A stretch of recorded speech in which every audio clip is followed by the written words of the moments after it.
Qahramonimiz Muhayyo Asilova bu oiladagi orzularning, mehnatning va ishonchning mujassam timsolidir.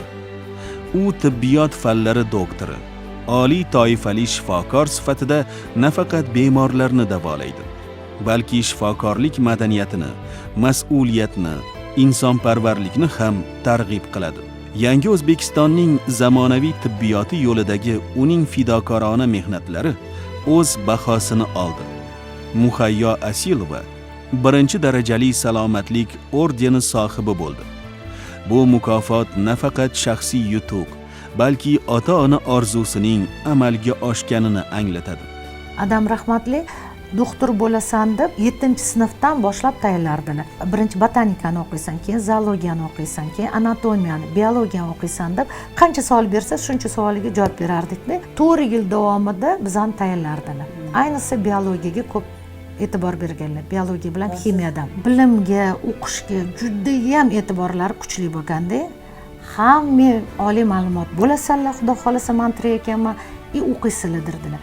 Uning otasi Ubaydulla Asilov qizi Muhayyoni fidoyi shifokor sifatida tanilishiga asos yaratgan desak mubolag'a bo'lmaydi. Hali katta arava qayerda yursa, kichkina arava ham o'sha yerda yuradi deb aytishadi. O'zi boshidan aytishim kerak, bizda adamlar maktab direktori bo'lganlari uchun o'zlari o'qituvchi deydilar. O'shaning uchun hammamiz ham o'qishimizga juda ham qattiq qarardilar. Mana 8-sinfni bitirganimizda o'sha men esimda botanika, zoologiyani hozir kanikulda o'qitirardilar. Shuni o'tirib o'qirdik. Keyin mana 9-10-sinfda o'qiyotganimizda faqat repetitor yurganmiz, qo'shimcha darslarga borardik. Toshmiga kirishmaga unaqa qiyin bo'lmagan. Yaxshi ball bilan o'z kuchimiz bilan kirganman. Muhayyoning onasi Xayri Asilovaning farzandlarini jamiyatga foydasi tegadigan insonlar qilib tarbiyalashda o'ziga xos o'rni bor. Onamlar ko'proq mehnatga bizani o'rgatganlar. Mehnatga ko'proq o'rgatganlar. Odamlar ko'proq ilmga, ilm desalar, ular ko'proq mehnat. O'sha paytda meni vazifam o'sha o'qishdan ketishdan oldin uylarni supurib, sidirib, o'sha gollandskiy pechkaga, ko'mir yoqib, qarang, qo'rqmas ekanmiz, shunaqa kichkina o'sha pechkaga olovlarni tashlab, yoqib, to'g'irlab ketishimiz kerak edi. Esimda uzun tok bor edi, katta. O'sha tokda xomto qilardik. Gullarni yaxshi ko'rishim menimcha onamdan o'tgan bo'lsa kerak deyman. Chunki onam gullarni juda yaxshi ko'rardilar. Menam xuddi onamdan keyin bilmadim, bizda balki nasliyatdan o'tyaptimi. 3-opam ham juda yaxshi ko'rarlar gullar. Muhabbatni ham yaxshi ko'rar. O'zi hamma opa-singillarimiz gul shaydosimiz. Farzand tarbiyasiga hech qachon befarq bo'lmagan inson sifatida Ubaydulla aka har bir qizining ta'lim tarbiyasiga alohida ahamiyat berdi. Qizlarning maktabda qanday o'qishi, qanday kitoblar mutolaa qilishi, kimlar bilan do'stlashishi uning diqqat markazida bo'lardi.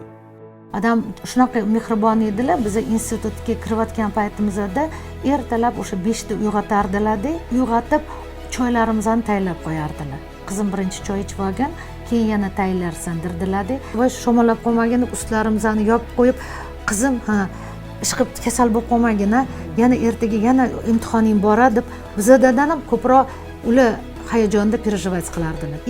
Chiqqanimizcha haligi u yoqdan bu yoqqa yuraverardilar. Haligi chiqib 5 oldim desam, yig'laylar, qizim, 5 oldingmi deb. Uning qalbida amalga oshmay qolgan bir orzu bor edi, shifokor bo'lish. U o'zi yetolmagan orzuga farzandlari yetishishini orzu qilardi. Shu bois ota ularni ilmga, tibbiyotga, insonga xizmat qilishga undardi. Ota orzusi farzandlar taqdirida yo'lchiroqqa aylandi. Nuqul etardilar, meni qizlarim hammasi shifokor bo'lishini xohlayman dedilar. Mana niyatlariga yetdilar ham. Mana 3tamiz professor, kandidat mednauk. Mana shunaqa qilib adam 44 yil bitta joyda maktab direktori bo'lib ishlaganlar. Boshqa hech qayerga ko'chmaganlar. Daraxt bitta joyda ko'karadi derdilar-da. Bitta joydan boshqa joyga nechta joylarga taklif qilishgan, lekin adam o'tmaganlar. Darsing qanaqa o'tdi? Nima qanaqa darslar bo'ldi? Qanaqa ulgurdingmi? qaysi fandan javob berding, qanaqa javob berding, qanaqa dars bo'ldi-yu, sen nimaga tushunmading.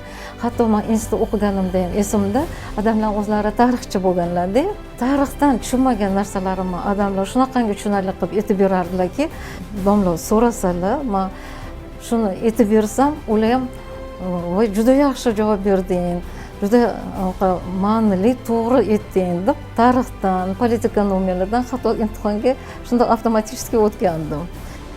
O'z orzusini farzandlar orqali davom ettirishni niyat qilgan Ubaydilla aka farzand tarbiyasida gap bilan emas, amal bilan ish ko'rar edi.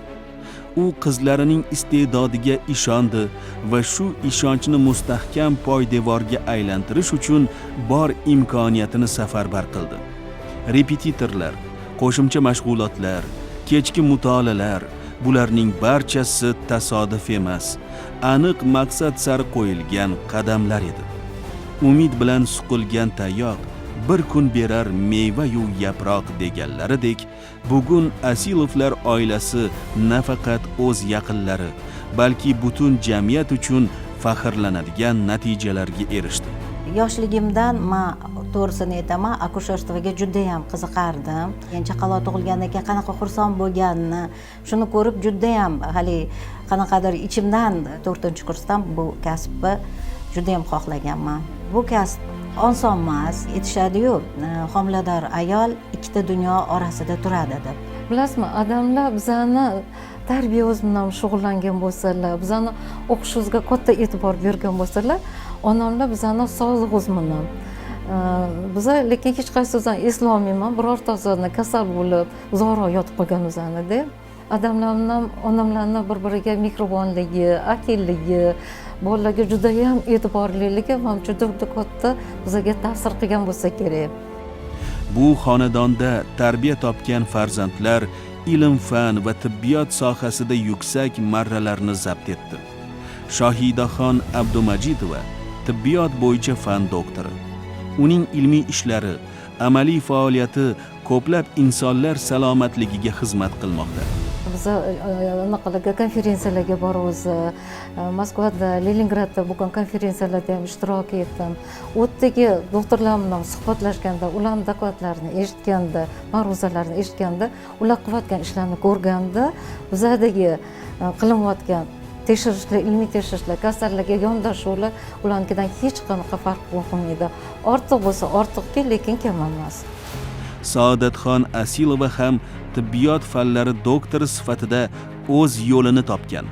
Kasbiga sidqidildan yondashib, ilm va amaliyotni uyg'unlashtira olgan mutaxassisdir. Bu yutuqlar ortida yillar davomida qilingan mehnat, sabr va qat'iyat yotadi.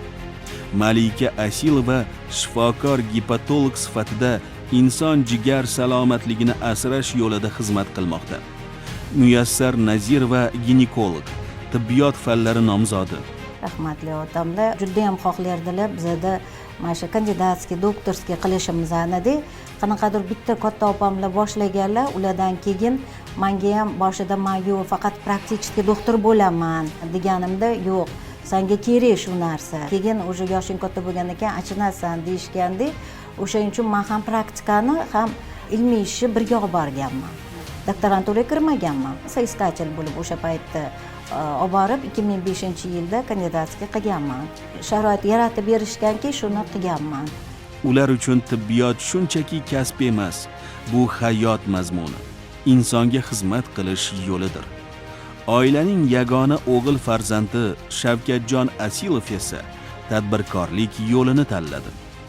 Bizga majburan qilmas edilar. Prosta aytardilar, 7 bolalari birinchi yili institutga kirgan. Unaqa institutdan yiqilib qo'yilmagan. Men oxirgi bo'lganimcha 7-farzand bo'lganman. 6tasi shifokor va bittasi akam injener bo'lgan va agarda men institutga kira olmasam, men uchun uyat.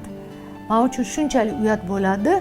Qanaqa qilib odamlarning ko'ziga qarayman? Shuncha opasi 1 yilda kirdi-ku deb birinchi yili kirishim kerak. Nima bo'lsa ham institutdan yiqilishim kerak emas debda, yotib o'qirdik-da. Shunaqa uyalardim, qo'rqardim. 2017-yilga kelib Muhayyo Asilovaning tashabbusi bilan Family Doctors deb nomlangan kichik tibbiyot tarmog'i tashkil etildi.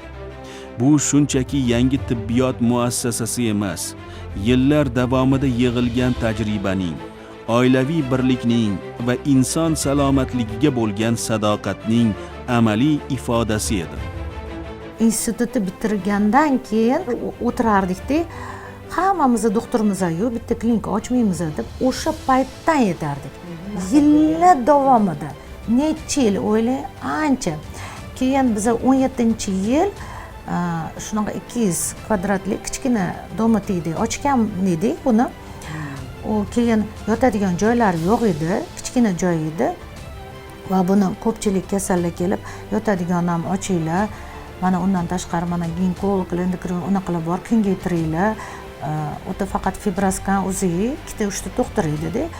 17-yil bo'lsa, mana yaqinda bu ham 10 yil bo'lib qoladi. Undan keyin biz o'tdan keyin bu yoqni ochdik. Mana endi bu yerda ham yotadigan joyi bor, ham o'sha ginekolog, endokrinolog, kosmetologiya, gastroenterologiya, nevropatolog va kardiolog mutaxassislari, laboratoriya, fibroskan, UZI bor, kengaytirildi va hammamiz birgalikda sig'amiz, bemalol yotadigan ham joy aytamanku, bemalol hozir sig'ib mana faoliyat ko'rsatyapmiz.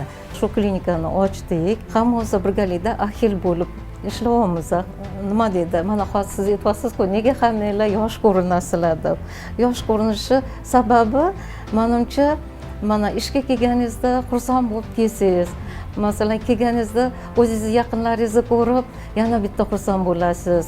Kasallaringizni tuzalayotganini, sizdan xursand bo'lib ketayotganini ko'rib, yana ko'nglingiz xotirjam bo'lib, u ham sizga положительный emotsiya beradi. Uyga borganingizda uyda ham tinchlik, xotirjamlik bo'lsa, sizni oila a'zolaringiz tushunsa, qo'llab-quvvatlab turadigan bo'lsa, ular ham xirurglar, ular ham tibbiyot fanlari nomzodi, dars beradilar institutda, ular har tomonlamaga yordam beradilar. Qizim mana Komolaxon Yusupova bu ham shu yerda ishlayapti, u ham endokrinolog bo'lib ishlaydi. Zamonaviy tashxis usullari, majmuaviy davolash, mutaxassislar o'rtasidagi hamjihatlik asosiy tamoyilga aylandi. Bemorga faqat bitta yo'nalishda emas, kompleks yondashuv taklif qilindi. Tashxis, maslahat, kuzatuv va davolash bir tizimga solindi. Ana shu yondashuv qisqa vaqt ichida o'z samarasini berdi. Ko'p murojaat qilishadi bu buqoq kasalliklari, ya'ni buqoq kasalliklarini o'zi bir necha turga bo'linadi. Ya'ni bizda zaharli buqoqdan tortib oddiy buqoq, yod yetishmovchiligi kasalliklari va hozirgi kunda juda ham ko'p menga murojaat, ya'ni shikoyatlar bilan keladigan bemorlar bu tugunli buqoqlar bilan juda ham ko'p murojaat qilishyapti. Ko'p davlatlarda global muammosiga aylangan insulin rezistentlik, ya'ni organizmni insulin gormoniga nisbatan hujayra sezuvchanligi yo'qolishi.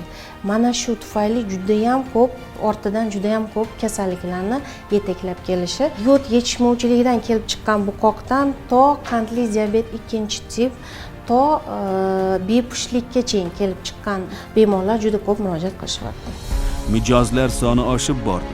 Bu muvaffaqiyat ortida Muhayyo Asilovaning shaxsiy hayot yo'li, tajribasi mujassam edi.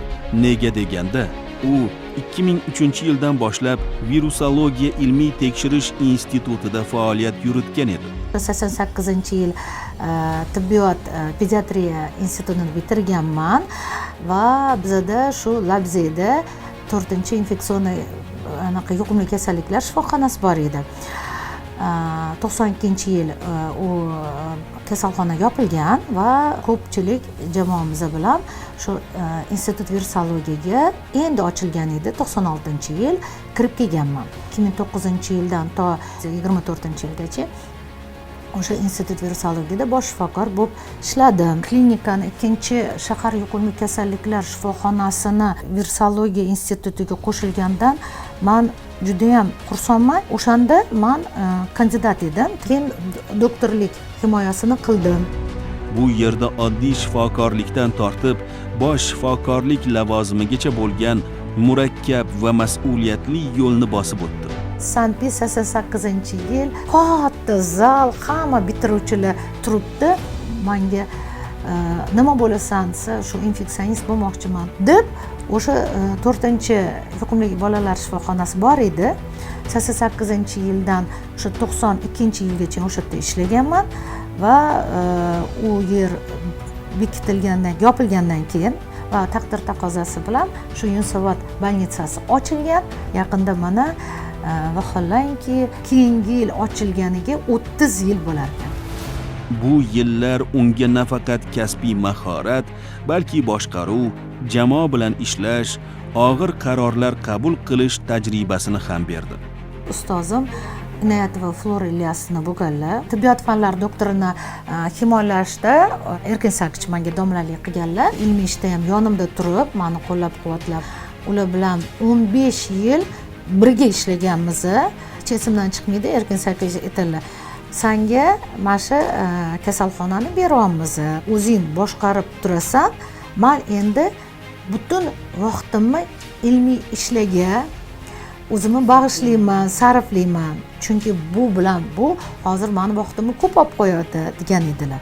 Birga ahillikda mana masalan o'sha ishlaganimiz uchun ham shunaqa darajaga yetishib, shunaqa bo'ldik deb aytuvdilar. O'sha diplom oldim deganlarida hech esimdan chiqmaydi. Senga ham kattakon rahmat. Vaqti kelganda, yo'q, men direktorman, meni aytganim bo'ladi demagan. Bu insonga mana shunda tan olishga.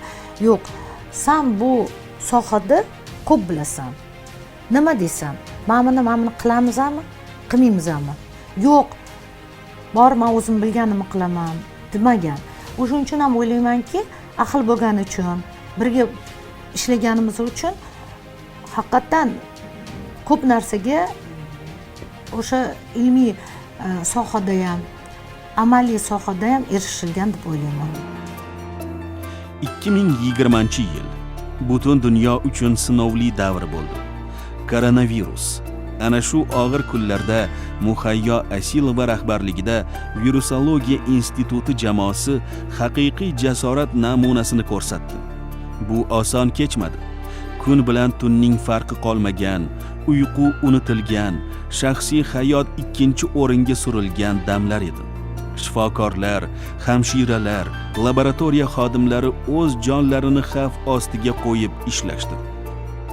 Kollektiv juda ham ahil bo'lgan. Ayniqsa 20-yil 15-martda kechqurun analiz musbat chiqdi degandan keyin soat o'sha 2 edi. Ertalab 7 borganimda oddiy kun edi. Oddiy kuni endi hamma yakshanba bo'lgandan keyin uyda dam oladi, kimamdir uzoqga ketgan bo'ladi. Juda zudlik ravishda yig'ilishimiz kerak. Mana shunaqa situatsiya shunaqa bo'ldi deganimda uzog'i bilan abitlarga bo'lsa kerak, butun kollektiv yig'ilgan. O'sha ishga tayyormiz deb turishgan. Hali u paytda hech qanaqa aniq davolashni bilmagan. Butun Yevropada vahima bo'layotgan payt, shunchalik vahima bo'lib, haligi yo'l-yo'lakay odamlar o'lib qolyapti. Butun tibbiyot xodimlari o'zi kasal bo'lyapti degan vahima paytida qisqa vaqt ichida hech qanaqa qo'rqmasdan ishni boshlashi, men o'ylaymanki, o'sha jamoani bir-birini tushunib, shu og'ir paytida bir-birini qo'llagani, ayniqsa o'sha yerda bosh shifokor bo'lganimda, o'sha yerda meni bir og'iz so'zim bilan kelgani uchun jamoaga men ayniqsa o'zi o'sha paytda ham aytganman, o'zim minnatdorchiligimni o'sha yerda bildiraman. Biz kerakli joydamiz, derdi u. Bu so'zlar jamoa uchun kuch, ishonch va iroda manbai edi. Hayot va mamot orasidagi bu kurashda har bir daqiqaning qiymati bor edi. Tashxis qo'yish, davolash, tadqiqotlar o'tkazish kabilarning barchasi yuqori mas'uliyat va aniqlik talab qilardi. Davolash boshida qiyin bo'lgan, iyul oyigacha qiyinchilikdan bir o'tib, to'lqin bo'lib, keyin tinchlanib ancha yaxshi bo'lganmiz, ancha o'zimizni o'rganib, o'zimizga kelganmiz-ku. Endi bilasiz, butun respublika bo'yicha iyul oyida juda dahshat bo'lgan. Zangiotdagi ham 8 ta doktorimni, 8 ta medsestralarimni, sanitarkalarni o'sha yerga Erkin Sakich bilan borib yordam berib, o'zimizning xodimlarini berib yuborganmiz, lekin iyul oyida o'zimizda xodimlar qolmagan. Shunday sharoitda ham institut jamoasi o'z burchini sharaf bilan bajardi. O'shanda ko'rsatilgan fidoyilik qahramonlikka teng edi. Bu qahramonlik baland ovozda aytilmadi, suratga olinmadi, ammo har bir saqlab qolingan hayotda o'z aksini topdi. Hech esimdan chiqmaydi, o'sha 19-iyul 20-yilda shunchalik og'ir bo'lganki, birorta bitta doktorlarimizni ko'p o'zi kasal bo'lib yotibdi, hamshiralar kasal bo'lib yotibdi, odam yetishmayapti, xodimlar yetishmayapti. Kasalxonada reanimatsiya bo'limida ikkita men bilan bitta Xoltarov Zafar bor, 28 ta kasal, og'ir kasal, doktorlardan ikkalamiz qolganmiz. 3 kun ushlashimiz kerak, 3 kundan keyin peresmenka bo'ladi. Umid qilamiz, balkim doktor topamiz debdi. 3 kun emas, 4 kunda peresmenka bo'lgan, kislorod yetishmayapti. Xalq o'zi ham yordam berdi. Yaxshi insonlar ko'p ekan, lekin aytishim mumkin 20-yilda statistika bo'yicha qaraganda o'lim darajasi eng kam virsologiyada bo'lgan. Har bir tuzalgan bemor og'ir va mashaqqatli mehnatning eng katta mukofoti edi. Davlat ham bu jasoratni e'tiborsiz qoldirmadi. Muhayyo Asilova 1-darajali salomatlik ordeni bilan taqdirlandi. Bu mukofot faqat bir insonga emas, butun jamoaga berilgan baho edi. Kadrlar yaxshi ishlagani, nafaqat doktorlar, medsistralar shunchalik astoydil ishlagani o'sha natijasi. Virusologiya institutidan ishdan ketish Muhayyo Asilova uchun oson kechmadi. 30 yil umrini bag'ishlagan, butun mehri va kuchini bergan dargoh bilan xayrlashish qalbda achchiq o'kinch qoldirdi. Virusologiya instituti faqat yuragimda iliq so'zli aytishim mumkin. O'sha 30 yil umrim bu kichkina emas. O'sha yerga borganimda 32 yosh bo'lib borgandim. Mana ketayotganda 59 yoshda mana ketdim. Bu juda katta yil, juda katta sinov. O'sha sinovlardan yuzimizga yorug' bo'lib chiqib ketganini Allohga ming shukr. O'ylaymanki, hayot bitta joyda to'xtab qolmaydi. O'sha yerda necha yil bosh shifokor bo'lib ishlagani asqotyapti. Ammo bu o'kinch uni sindirmadi. Bu yo'lda u yolg'iz qolmadi. Opalari uni qo'llab-quvvatladi. Moddiy ham, ma'naviy ham yordam berdi. Har tomonlama Xudo menga bergan. Chaqqonlikdan ham, aqllidan ham, bizani masalan hammamizni jiplashtirib turadigan ham shu. Kimda nima vizada qilayotgan bo'lsa yugurib keladi. Hech qachon voy meni ishim bor deb qilmagan. Muhayyoda nima bor? Muhayyoda shijoat bor. Juda harakatchan, juda aktiv. Birorta narsani mana shuni qilamansa aytgan ishini qiladi. Uddasidan chiqadi, bergan so'zini uddasidan chiqadi.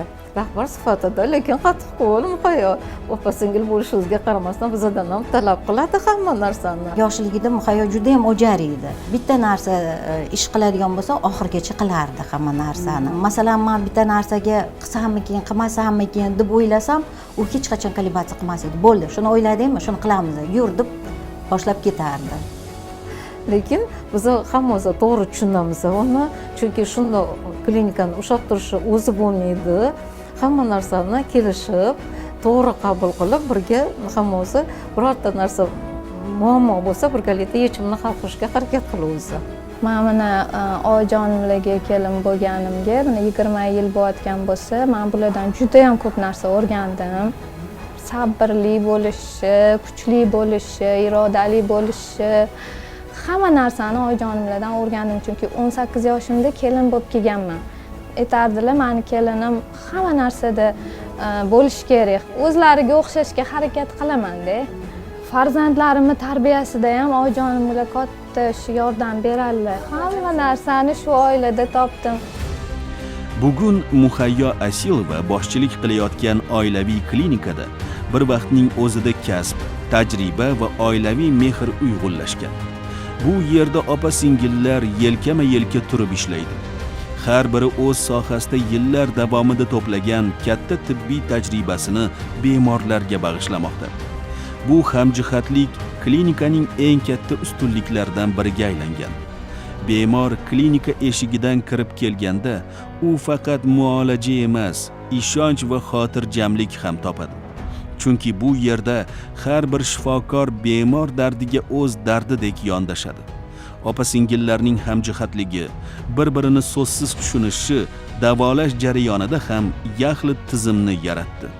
Shu sabab ularning mehnati bemorlar tomonidan iliq so'zlar, minnatdorlik va olqishlar bilan baholanmoqda.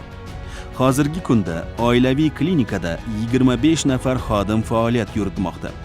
Ular orasida shifokorlar, hamshiralar, laboratoriya mutaxassislari va xizmat ko'rsatuvchi xodimlar bor.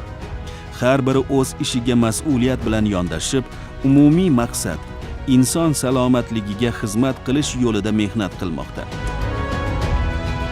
Eng birinchi o'rinda bu apparatlar, eng oxirgi rusumdagi apparatlar bilan jihozlangan. Hamma sharoitlar yaratib beradi laborant vrachlar uchun. Reagentlar vaqtida keladi. Qaysi reagent bilan ishlamoqchi bo'lsangiz, hammasini olib beradi. Mana bizda hozir IF ham gormonlarni, torch infeksiyalarni, vitaminlar, gormonlarni tekshiradigan iFlash apparatimiz. Bu apparat ham tez, ham ishonchli. Bemorlarni kuttirib o'tirmaydi. Uzog'i 1 soat, 2 soatda chiqarib beramiz analizlarni. Analizlarning to'g'ri chiqishi bu yarim tashxis deganida. Vrachlar tashxis qo'yishda ham analizlarning javobi juda katta ahamiyatga ega. Bizda ko'proq asosan jigar bilan bog'liq, jigar sirrozlari, qandli diabet, endokrinologik kasalliklar hammasi, shu saharli kasalliklar. U yerda hamma apparatlar bor. IXLA, IFA, biokimiya, mikroskopiya hammasi bor. Eng oxirgi rusumdagi zamonaviy apparatlar ham u yerda mavjud. Shuning uchun bu apparatlar hammasini tushunib, bir kunda masalan biokimiya analiziga qancha qo'yamiz yoki bir kunda 30 ta 40 ta odam bo'ladi, lekin 30 ta 40 ta odam masalan siz bitta o'zingiz bo'ladigan bo'lsangiz 10 ta analiz topshirasiz. Bu 5 ta analiz topshiradi. Biokimiya apparati o'zida masalan bir kunda 150 ta ham analiz ko'raman. Biokimiyani. O'sha analizlarning o'zini 30 ta 40 ta ko'raman. Undan tashqari mikroskopiya bor, mazok bor, spermogrammalar bor, machalar bor. Ularning ham hammasi ko'riladi. Bir kunda masalan machalar ko'p bo'lganda 8 ta, 9 ta bo'ladi. Biokimiyalar esa o'zi 150 ta, 200 ta ham bo'lib ketadi. Analiz yaxshi bo'lgan kunlari. Mijozlar soni yaxshi. Klinika 60 ta o'ringa mo'ljallangan bo'lib, bemorlar uchun qulay va zamonaviy sharoitlar yaratilgan. Bu yerda tibbiyotning bir qator muhim yo'nalishlari qamrab olingan. Xususan, gastroenterologiya, endokrinologiya, kosmetologiya, fizioterapiya va nevrologiya bo'yicha malakali xizmatlar ko'rsatilmoqda. Bu sohalardagi mutaxassislar bemorlarga kompleks yondashuv asosida tashxis qo'yib, davolashni amalga oshiradi. Klinika tarkibida zamonaviy laboratoriya faoliyat ko'rsatadi. Bu yerda tahlillar tezkor va aniq bajariladi. Shuningdek, UZI xizmatlari ham mavjud bo'lib, tashxis qo'yishda muhim o'rin tutadi. 7 yildan buyon ultratovush tekshiruvida ishlab kelyapman. Asosan bizda yo'nalishimiz jigar tekshiruvi, jigar kasalliklari bo'yicha. Bundan tashqari qalqonsimon bez kasalliklari, bachadon kasalliklari va buyrak kasalliklari bo'yicha ham tekshiruvlarni o'tkazib turamiz. Tibbiy radiologiya yo'nalishi degani bu asosan diagnostika. MRT, MCT, rentgen tekshiruvi, ultratovush tekshiruvi mana shu hammasini qamrab oladi. Birinchi o'rinda apparat qanaqa apparat bo'lishidan qat'iy nazar nimaga yo'naltirilgan apparat bo'lsa, masalan, asosan UZI tekshiruvi jigar deylik, o'sha ichida bor narsani chiqazib beradi. Bu vrachning malakasiga bog'liq. Ya'ni yillik staji, undan keyin kasallarda qancha bemorni ko'p ko'raversa, shuncha uni tajribasi oshib boraveradi. Men aytishim mumkin, hammasi turibdi, opsiyaniyalar, yozuvlari 2019-yildan buyon hisoblasam, o'rtacha kasalimni qiziqib o'zim hisoblab ko'rganman, 45 ming plus minus kasal ko'rganman. 45 mingta. Bu keladigan bemorda asosan aytdim, jigar o't qopi, qorin bo'shlig'i bilan bog'liq. shu kasallarda, ya'ni bemorlarda 45 mingtani bir 80%lari mana shu jigar o'tqopi shunga to'g'ri keladi. Bularning barchasi bemorga vaqtni tejash, bir joyning o'zida to'liq xizmat olish imkonini beradi. Muhayyo Asilova va uning jamoasi bu bilan cheklanib qolmoqchi emas. Keyingi rejalar ham katta. Yaqin kelajakda xirurgiya bo'limi, ginekologik jarrohlik xizmatlarini yo'lga qo'yish, klinikani keng profilli tibbiyot muassasasiga aylantirish maqsad qilingan. Bu rejalar ortida insonlarga yanayam ko'proq yordam berish, xalqimizning mushkulini oson qilish ezgu maqsadi yotadi. Men 2000-yilda birinchi bo'lib Amerikaga borgan edim. O'shanda xususiy klinikaga borib, raddomini ko'rib kelganman. O'tda sharoitni ko'rib, juda ham havosim kelgan.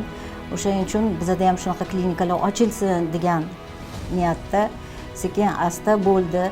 Birinchi Muhayyo Ubayevni albatta bu yerda asosiy bizani tashabbuskorimiz. Endi xususiy klinikada, bu yerda ginekologiyada endi albatta hamma operatsiyalarni qilishga mo'ljallayapmiz. Endi hozir men bu yerda bitta o'zim bo'lganim uchun menga sal qiyinroq bo'lyapti. Bo'lsa yana bitta ginekolog olib, bemalol operatsiyani ham yurg'izish niyatim bor. Terapiya xonamizda hozircha kelgan kasallar ham shu yerga kelib davolanishga sekin-sekin yo'llanmalar olib, tushib davolanish bor. Vakuum massaj apparatimiz bu osteoxondrozlarda, bel og'riqlarida juda katta effekt beradigan apparatlardan biri. Biz shunday fiziologiya qilamizki, oldin kardiolog ko'radi, jigar mutaxassis ko'radi, gepatolog. Undan keyin ularning ruxsatidan keyingina yo'lga tushirishimiz mumkin. Bu yerda ultrazvuk, elektroforez, parafinlarimiz ham bor. Bundan tashqari hali qo'yilmagan apparatlarimiz juda ko'p. Bu xonamizda ham bor. Gidrokolonizatsiya ham qilinadi. Karboksiterapiya juda yaxshi effekt beradi. Katta sanatoriyalarda olib boradigan fiziologiyalar ham bizlarda sekin-sekin yo'lga qo'yilyapti. Bizni klinika xususiy bo'lgani uchun albatta diagnostika va davolash tizimi yaxshi yo'lga qo'yilgan. Hattoki mana bizda kompyuterlash tizimi, bir necha yangi apparatlar, mana hozir klinikada mana fibroskanimiz, oxirgi urfda bo'lgan o'sha UZI apparatlarimiz yo'lga qo'yilgan. Juda ko'p laborator tahlillari ham oxirgi zamonaviy yo'nalishda apparatlarimiz yo'lga qo'yilgan.